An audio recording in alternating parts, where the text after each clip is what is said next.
කයිය. කයිය. ඒක රිලැක්ස් එක. ඒක අවනේ රිලැක්ස් එක. ෂේප්. මම බණ්ඩා අද අපි සෙට් වෙන අලුත් ප්‍රෝග්‍රෑම් එකක් කරන්න. අලුත් ප්‍රෝග්‍රෑම් එකේ අලුත් වැඩක් කරන්න හදන්නේ. ප්‍රෝග්‍රෑම් එකේ නම තමයි කයිය.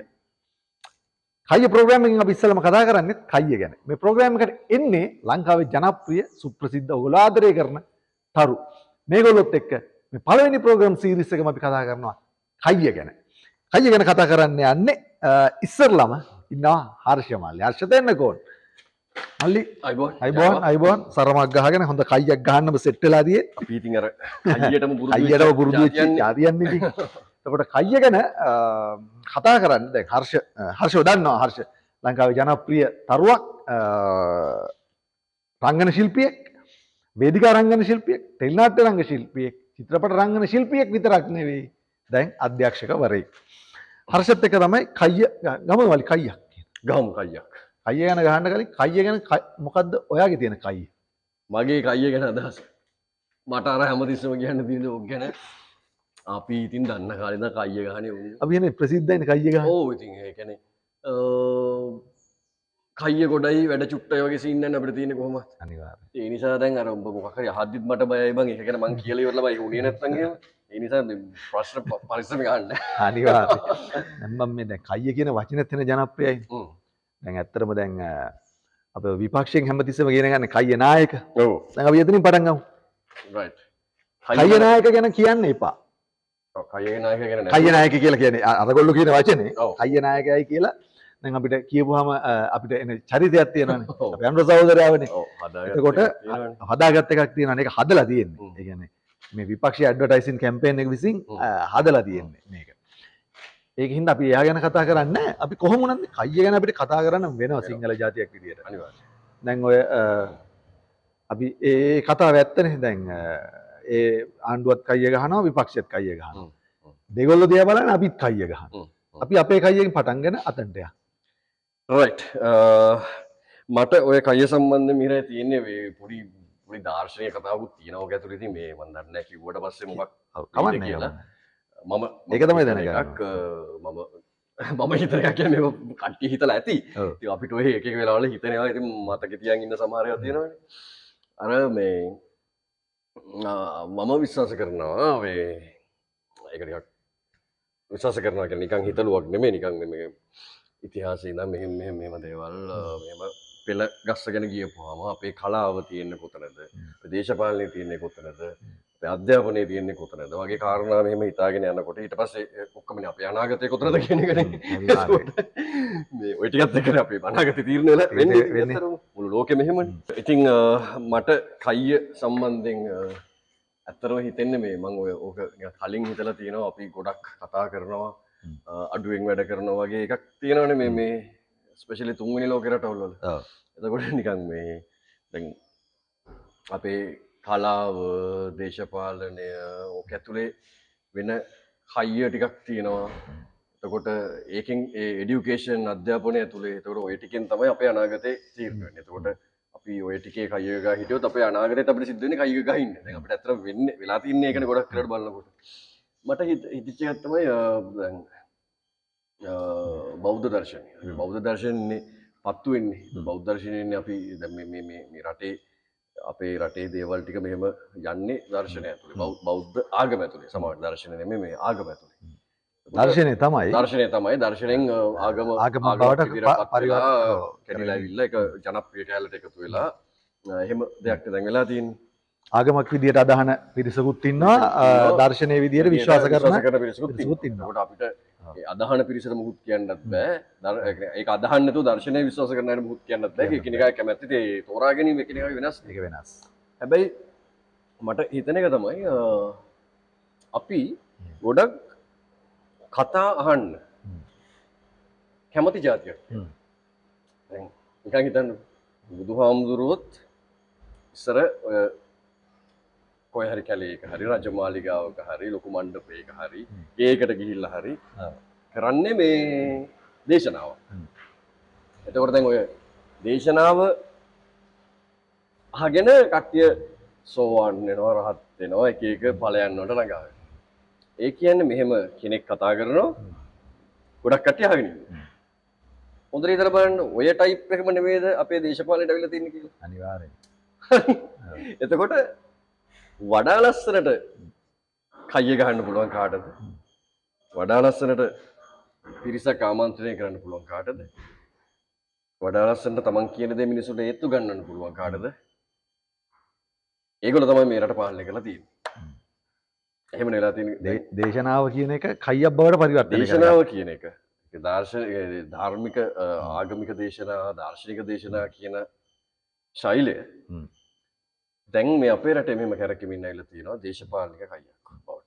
දාර්ශනිකත්වයේ සමාජගත කරා දැන් කයිය සමාජගත කරන තමයි දැනට ඇවිල්ලා තියෙන්නේ. ඇවිල්ලා තියෙන්නේ. දැන් අපි ඔය Facebook වල හරිය සෝෂල් මීඩියා වලත් ඕකනේ වෙන්නේ. ඔව්. කයියම තමයි වචනෙන් ගහලා සමාජගත කරන්නේ. හැලිල සමාජගත කරන. එතකොට දැන් ඒක ඉතාම වැඩි. ඒ කියන්නේ දැන් අතනින් දැන් ඒ කියන්නේ දේශපාලනික බලය පවා තීරණය කරන්න පුළුවන් මේ හැල්ලකින්. එතකොට ඇඟිලි තුඩු වලට ලොකු බලයක් ඇවිල්ලා තියෙනවා. එතකොට හිතනවා ටයිප් කරනවා. හිතනවා ටයිප් කරනවා. දැන් ඉස්සර වගේ අර පිරිසක් ඕනෙත් නැහැ මෙහෙම. අමුතුවෙන් ගැන්න එකක් එකතු කරගන්න ඕනෙත් නැහැ. මේ අපිට ඉන්න ෆලෝවර්ස්ලා අපි මොකක් ටයිප් කරලා හැල්ලක් දැම්මත් කයියක් දැම්මත් ඒකට ඔඩියන්ස් එකක් ඉන්නවා. ඉස්සල අර මේ ගමේ අබිලිම් මාම ඇවිල්ලා බෝක්කුඩිය ඉඳගෙන සෙට් එක වට කරන කයිය දීලා ඒක සමාජගත කරලා කරන එළිය මේමයි කොල්ලෝ කියලා පටන් ගන්න එක අපි සමාජයේ අද මේ සතියේ ඉන්සිඩන්ට් එක අරගෙන මේ සතියේ ඇක්සිඩන්ට් එක කැම්පස් එකේ කලබගෑනියක් ස්ත්‍රී දූෂණයක් මොකක් හරි එකක් අරගෙන මේ සතිය අපි හැල්ල ලියනවා. අපි එකිනෙකාට අදාළ වෙච්ච හැල්ලක්. ඔය අරගල කාලේ හැම මේ මීරයට මතක ඇති ජීවිතේට පිරිසක් ඉස්සර කතා කරපු නැති අය අතර මයික් හම්බුණා. අනිවාර්යෙන්. එතකොට ඒගොල්ලන්ට ඔඩියන්ස් එකක් ඇතුණා. එතකොට ඒගොල්ලෝ ආස වුණා ඒකට. එතකොට ඒගොල්ලෝ සමහරට ඕව ගියා. සමහරලට අපිට තිබුණ නිශ්චිත අරමුණු අමතක කළා ගියා. අපි ඔඩියන්ස් එකට කතා කරන්න ගත්තා. මම ඇඩ් කරද්දී ඉගෙනගෙන තියෙන තියරි එකක් තියෙනවා කවදාවත් ඔඩියන්ස් එකට රඟපාන්න එපා කියලා. ස්පෙෂලි ස්ටේජ් එකේදී. ස්ටේජ් එකේදී මම රඟපාන එකකින් ඔඩියන්ස් එක ෆයර් වෙනවා වගේ දැනිලා මම වැඩිපුර කරන්න ගියොත් මම මගේ චරිතය නැති කරගන්නවා. මගේ කැරක්ටර් එක ඩ්‍රොප් කරගන්නවා. එතකොට දැන් වෙන්නේ දැන් ටෙලිවිෂන් එකේදී සිද්ධ වෙනවා ෆස්ට් එපිසෝඩ් ටික යද්දී මගේ කැරක්ටර් අප් වෙනවනේ මොකක් හරි හේතුවක් නිසා. channel එකෙන් පණිවිඩය එවනවා ඩිරෙක්ටර්ට. හර්ෂයාගේ එක අවුස්සලා යවන්න. මගේ ගේන කැරක්ටර් එක නෙමෙයි මම ඔඩියන්ස් එකට ඕන විදිහට ඉතුරු ටික රඟපාන. ඒ කියන්නේ මේ කයියෙම වෙන වෙන තමයි. ස්වභාවයන් තමයි. ඒ කියන්නේ දැන් මගේ කයිය මම ප්‍රකාශ කරන්නේ මගේ බොඩි ලැන්ග්වේජ් එකකින් සහ වොයිස් එකකින්. ඒ කියන්නේ අර අපිට තියෙන මේ මාධ්‍ය ඒකනේ. එතකොට හැම එකම මේ කියන්නේ කයිය හරහා ඒ කියන්නේ අපිට කතා කරන්න වපසරියක් අපිව පෙන්න ගන්න අපි ෂෝ ඔෆ් කරගන්න වපසරියක් හම්බ වෙන තැනදී අපි ඕව ගිහින් තියෙනවා. හරි කයියට අර්ථකථනය ආවා එතන මල්ලි. ඒ කියන්නේ නිශ්චිත දෙයක් තියෙනවා. එතනින් එහා කවුරු හරි ඔඩියන්ස් එකට දෙයක් දෙනවනම් අන්න හරි. ඒක කයිය බවට පත් වෙනවා. ඒක තමයි කයිය. ඒක තමයි කයිය. ඔඩියන්ස් එකට ඕන විදිහට හැසිරීම තමයි කයිය. කයිය ගන්න. ඒක වෙනවද නැද්ද අදාළ නැහැ. ඔව්. ඒක කොච්චර ජනප්‍රියද නැද්ද කියන එක තමයි අදාළ. අදාළ වෙන්නේ. අදාළ. අනෙච්චරසි. ඔය නෑ ඊට පස්සේ මේ මොහොතේ බහුතරයක් දෙන හැසිරෙමින් ඉන්න ඔඩියන්ස් එකට ඕන විදිහට. අරමුණක් නැහැ. ඔඩියන්ස් එකට ඕන විදිහට ඒක තමයි ඔය කියන්නේ නිශ්චිත තත්ත්වයක් තියෙනවා. නිශ්චිත තත්ත්වය නෙමෙයි ඔඩියන්ස් එක බලාපොරොත්තු වෙන්නේ. ඕව තත්ත්වය නිශ්චිත තත්ත්වයට උඩින් ගියපු තත්ත්වයක්. නිශ්චිත තත්ත්වයේ උඩින් ගියපු තත්ත්වයයි අතර ටික පිරෙන්නේ කයියෙන්. අනිවාර්ය හරියටම ඒක තමයි කයිය. ඔක තමයි වෙලා තියෙන්නේ. දැන් අපි මේ අපිත් රටෙත් කයියනේ ගහන්නේ. දැන් ඒ කියන්නේ අපි දේශපාලක පැත්තක තියමු. දැන් අපිට අර කයිය කියපු ගමන් දේශපාලඥයෝ මතක් වෙන එකට කරන්න දෙයක් නැහැ. කරන්න දෙයක් නැහැ. මොකද ඉතිහාසෙ නම් මේක වෙච්ච නිසා. නමුත් ඒගොල්ලෝ විතර නෙමෙයි කයිය ගහන්නේ. මාර දැන් එදා මොකද්ද බස් අනතුර ගැලන්ඩි ඇල්ල. හරිද? මුන් කයිය පටන් ගත්තන මාර කයිය ගහිල්ලක් මොකද්ද ලංකාවේ මගී ප්‍රවාහන ශේත්‍රයේ සමහර අය කයිය ගහනවා. ඔන්න ඊට පස්සේ තමයි කයිය එන්නේ. ගහනවා අරක මෙහෙම වෙන්න ඕනේ මේක මෙහෙම වෙන්න ඕනේ. වෙන්න ඕනේ විදිය ඇහුවොත් දන්නෙත් නැහැ සහ සමන් එහෙම හැසිරෙන්නෙත් නැහැ. හැසිරෙලත් නැහැ. හැසිරෙන්නෙත් නැහැ. ඔව් දැන් මගින් 80ක් 70 ගණන් පටව ගත්ත කියලා ඩ්‍රයිවර්ට බයිනවා. එන්න කයියක් ගහනවා. හැබැයි එච්චරකල් ඒකට විරුද්ධව මේ අවුරුදු ගානක් ඒකට විරුද්ධව කයියක් ගහලා නැහැ. පැහැදිලිව මේක ඒක තමයි කතන්දරේ. ඒ කියන්නේ අපිට මිනිස්සු විදිහට සමාජයක් විදිහට අපිට විරුද්ධ වෙන්න ඕන තැන විරුද්ධ වෙන්න පුළුවන් තරම් এডুকেෂන් එකක් ඇදිලා නැහැ. විරුද්ධ වීම තමන්ගේ තත්ත්වයන් නැති වෙන්න හේතුවක් විදිහට මිසක් අපි ඉගෙනගෙන තියෙන්නම පොඩි කාලේ නම් මෙහෙමනේ. මීරයි කියන්නේ අපි සාමාන්‍ය සිලබස් එකේ තියෙන එකට ප්‍රතිවිරුද්ධ දෙයක් ටීචර් එකෙන් ඇහුවොත් එමේ එදා ඉඳන් මම නරක මිනිහා. පඬිතයා. මම ආශ්‍රය කරන්න එපා අනිත් උන්ට කියන්නේ. ඇයි මම සිලබස් එකේ පිට මොනවා හරි ආපු නිසා. හැබැයි එහෙම මිනිහා තමයි කවදරේ අර ඔබ දන්න අපි ට්‍රේන් වල ආපු ගියපේ උන්නේ. ඔව්. අපි දන්නවනේ ට්‍රේන් වල අපි කොච්චර දේවල් වෙනුවෙන් මරාගෙන තියෙනවද කියලා. එතකොට ඒක හැල්ලක් නෙමෙයි. ඒ කියන්නේ හැල්ල ලියන එක නෙමෙයි වැඩේ තියෙන්නේ. අපි වෙන ඇත්තටම පෙනී ඉන්නවද කියලා. පෙනී ඉන්නවද? දැන් මම මගේ ඉන්ඩස්ට්‍රි එකේ මම එක් කරනවා දිගින් දිගට. මම මෑතකදී මේ එකම ඩ්‍රයිවර් කෙනෙක් ප්‍රොඩක්ෂන් එකේ ගල්ගමු ඉඳන් මෙහෙට ආටිස්ට්ලා එවලා ඒ වාහනේම උන් නිදා ගන්න නැතුව අපිව අපව ගෙනියන එක සම්බන්ධයෙන් මං ගේමක් කිව්වා. මං කෝ මරණ එක නෙමෙයි ප්‍රශ්නේ තියෙන්නේ. ඒ මිනිහට ගෙවන එකකින් ගන්න වැඩ ප්‍රමාණය. ඔව්. ඌට බැහැ කියන අයිතිය ඒ කියන්නේ ඌ හිතනවා බැහැ කිව්වොත් උට වැඩ නැති වෙයි. ඒ නිසා ඌ අමාරුවෙන් වැඩ කරනවා. අපේ ආටිස්ට්ලා හිතනවා බැහැ කිව්වොත් මේකට විරෝධය දැක්කොත් එහෙම ඌව වැඩෙන් අයින් කරලා වෙන එකක දායි කියලා. එහෙම දානවා. අපේ ආටිස්ට්ලා නැති වුණානේ ඇක්සිඩන්ට් කීයකට නැති වුණානේ. කීයකට මුණ මම නම් වශයෙන්ම කියලා කිව්වා. ඔව්. ඒක වෙන්න දෝනේ. මම පැහැදිලිවම කිව්වා මට මේ වෙලාවේ මම අතපය කඩන් හිටියොත් කවුරුත් නැහැ මම බලන්න. මට එකපාරම ප්‍රොඩක්ෂන් එකට වෙන හානි. ප්‍රොඩක්ෂන් වෙන හානි. ඒ කියන්නේ ආයේ කවදාවත් නැහැ එන්නේ. ඒතර ඒ විදිහට වෙන කවරි ගන්න වෙනවා. ඔව්. ප්‍රොඩක්ෂන් සම්පූර්ණයෙන් නතර වෙනවා. ඒ චූටි ලාභයක් ගැන හිතලානේ ඔක කරන්නේ. ඇත්තටම වෙලා තියෙන්නේ අපි සමාජය හැදෙන්න ඕනේ මෙහෙමද කියලා හයිය ගැහුවට. ඊට පස්සේ පැකප් පාටි එකේ කයිය ගහන. පැකප් පාටි එකේ කයිය. ඒ කියන්නේ පැකප් පාටි ඊට පස්සේ අපි මේක මම එකපාර Facebook එකේ කියන්නේ අපිට වෙලා තියෙන අපේ ආර්ට් එකට අපේ ඉන්ඩස්ට්‍රි එකට වෙලා තියෙන අපි හැම එකම අපේ මේ ඉන්ඩස්ට්‍රි එකේ හැරවුම් ලක්ෂ්‍ය. ඒ හැරවුම් ලක්ෂ්‍ය නිසා මචං හැම එකම හැරි යනවා මචං කවදාවත් කිලින් එකක් නෙවෙයි. කෙලින් ගන්න. ඒ හැම හැරලා මුලටම හැරලා මුලට වෙනවා මචං. අර මචං මෙහි හැරලා අපි ආපහු මෙහෙම අල්ල ගන්නවා වගේ සීන් එකක් තියෙන්නේ. බා අපි කෙලින් යන්කෝ. ඔව්. හැරෙන්න ඕනේ නැහැ හැරවුම් ලක්ෂ්‍ය ඕනේ නැහැ මේකට. ඒක ඉන්ඩස්ට්‍රි කාර්යයට කරන්නේ. එච්චර මේක ඉන්ඩස්ට්‍රි එකක් නේ. මුන් හැමෝම තමන්ගේ නිර්මාණය හැරවුම් ලක්ෂ්‍යයක් කරන්න හදන. හැමෝම නෑ බං මේ පවතින එක ඉන්ඩස්ට්‍රි එකක් විදිහට රෙස්පෙක්ට් එක හරියට පේමන්ට් දීලා ඒ කියන්නේ ඒ වටිනාකම් හදලා channels වලින් මචං ඒ ප්‍රොඩියුසර්ලා වියදම් කරන සල්ලි වලට හරියට එපිසෝඩ් එකට ගැලපෙන වටිනාකම දීලා ඒ නාට්‍ය ගන්න කිසියම් ක්‍රමවේදයක් හදලා එතකොට එකගේ පස්සල යකන්න නැතුව එකකට සල්ලි දෙන්න නැතුව යන්න පුළුවන් නාට්‍ය ක්‍රමවේදෙත් නැහැ. එහෙම එකක් නැහැ නේද?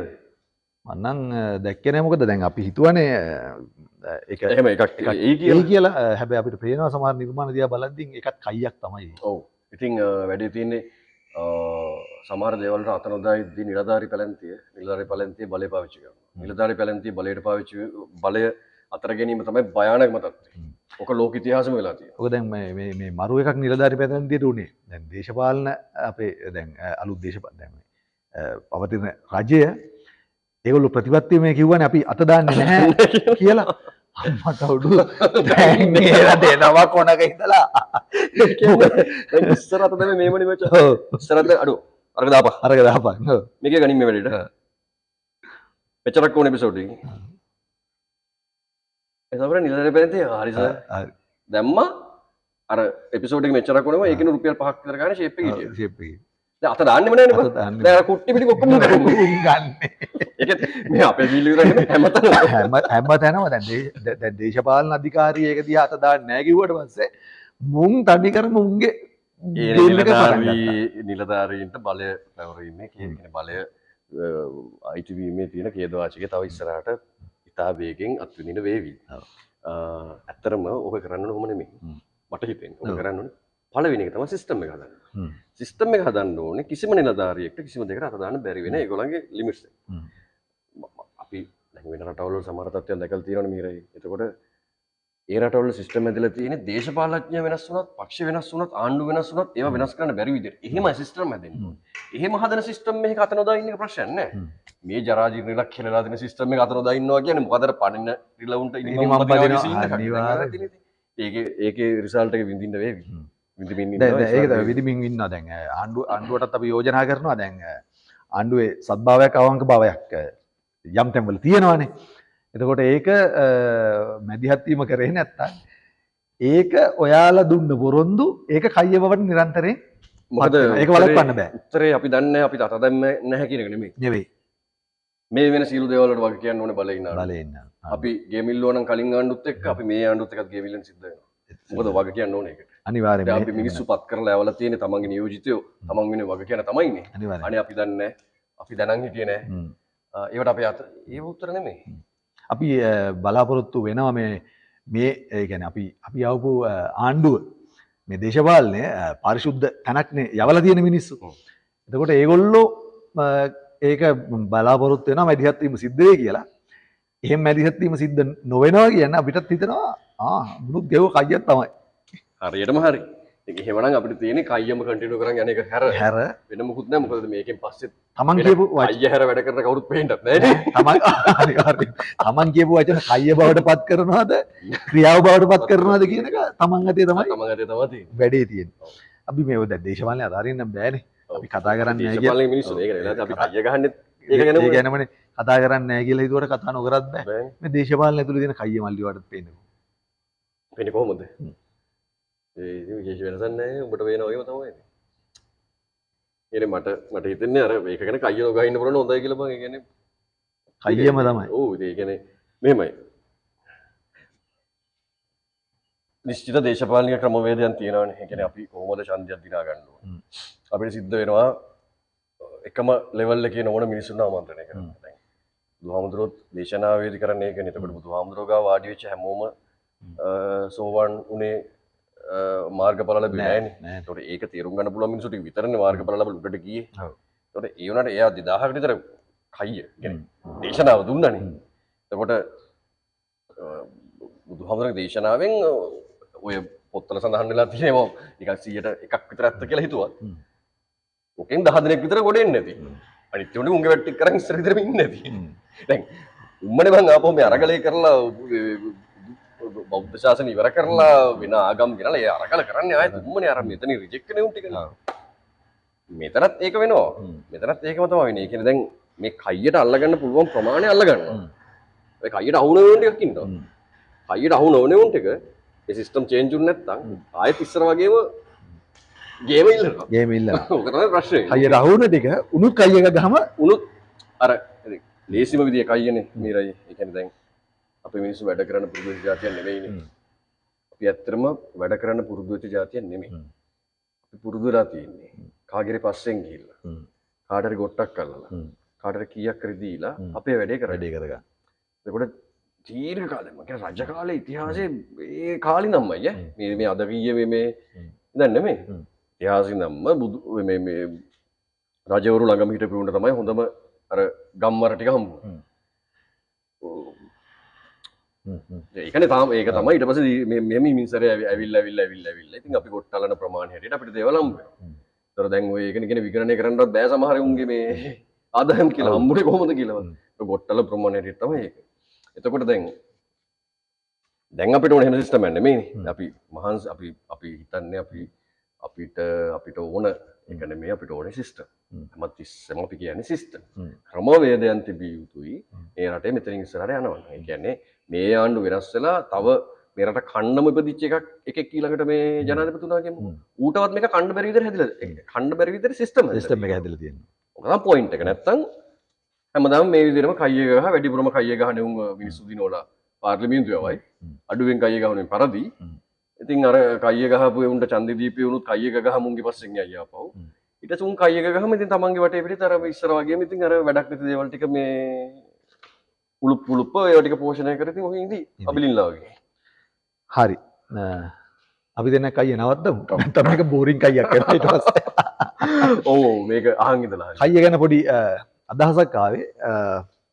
කයිය ගැන පොඩි අදහසක් ගන්න සහ මේ දැන් මේ අලුත් වැඩක් මල්ලි මේ මම හිතන්නේ ඔබට අහුවෙලා තියෙනවද දන්නේ මේ වගේ ප්‍රෝග්‍රෑම් එක? නෑ මෙච්චර රිලැක්ස් එකේ කරපු එකක් මට හම්බෙලත් නෑ මම කරලත් නෑ. දැකලත් ඒ කියන්නේ එහෙම කොහෙවත් මට දැනට නම් එහෙම මතකයක් නැහැ ඔය තියෙනවා කියලා. මේ ප්‍රෝග්‍රෑම් එක මේ පළවෙනි එපිසෝඩ් එක මේක. එතකොට මේකට ස්තුතිවන්ත වෙන්න ඕන කෙනෙක් ඉන්න මේ අපි කන්සෙප්ට් එක හදලා. yes. එතකොට මේ කන්සෙප්ට් එක හදද්දී ඉෂාන් මෙන්ඩිස් අපේ ඉෂාන් ඉෂාන් මතක් කරන්න ඕනේ මතක් කරන්න ඕනේ කන්සෙප්ට් එක හදන්න ඉෂාන් කියන්නේ ටිකක් කයි අඩුවෙන් වැඩ වැඩියෙන් කරන වැඩ වැඩියෙන් කරන මිත්‍රයෙක්. ඉතින් ඌ මරු එකෙක් හැබැයි ඉෂාන් තමයි මට මේ කන්සෙප්ට් එක හදන්න මූල බීජ සපයන්න පැයක් විතර ඉෂානුයිමයි මේ කතා කරලා තමයි ඉෂාන් මේක පොලිෂ් කරලා වැඩි ලස්සනට හදලා දෙන්නේ. ඉතින් ඉෂාන්ව ගේනවා මේකේ සංකල්පධාරියව ඉස්සරහට අරන් එනවා. මේ ප්‍රෝග්‍රෑම් එක අපි යන විදිය බලමු. ප්‍රෝග්‍රෑම් එකේ පළවෙනි වැඩේ ඔන්න එහෙනම් හර්ෂ මල්ලිත් එක්ක අපි කරා. ඔයාට මේක ෆීල් වෙන්නේ මොකද්ද? කොහොමද වැඩේ වෙන්නේ? කයියක් ඒක ගැන කයියක්. මං ආසයි. ඒ කියන්නේ මං ආසයි කියන්නේ දැන් ඒ කියන්නේ දැන් අපි කොච්චර බකපන්නිත කතා කිව්වත් අපිට මේ කයියෙන් තොරව ඉන්න බෑ. මොකද අපේ ජීන්ස් ඇතුලේ තියෙන කයියට. ඉතින් අපි ඒ නිසා දිගටම කයිය ගහමු. දිගටම කයිය ගන්න අතරේ අපි වැඩක් කරමු. ඒක තමයි මගේ අදහස. සහායනවා ආතල් සන්තෝෂම තෝරගත්තට පළවෙනි කයියට. ඒකෙදි ඔයා තෝරගන්න තෝ කවුරු තෝරගන්නද? මොකද ඒ තරම් අපි දෙන්නගේ බැඳීමක් තියෙනවා. අපි දෙන්නට හරි ලේසි මේ කයිය පළවෙනි කයිය ගන්න. ඒකයි මම කිව්වා අපි දෙන්න වෙන ගැන කිසි ඉෂුස් නැහැ කියලා.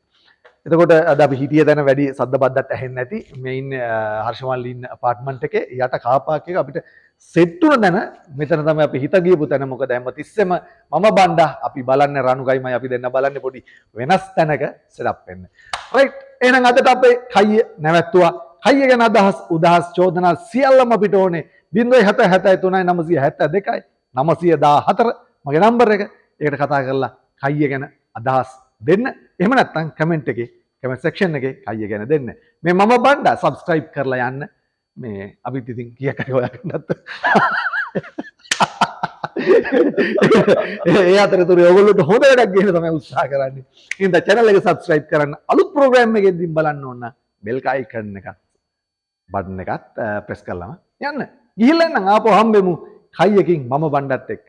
මේ මම බණ්ඩා. thank you මල්ලි ජය වේවා. thank you ජය වේවා.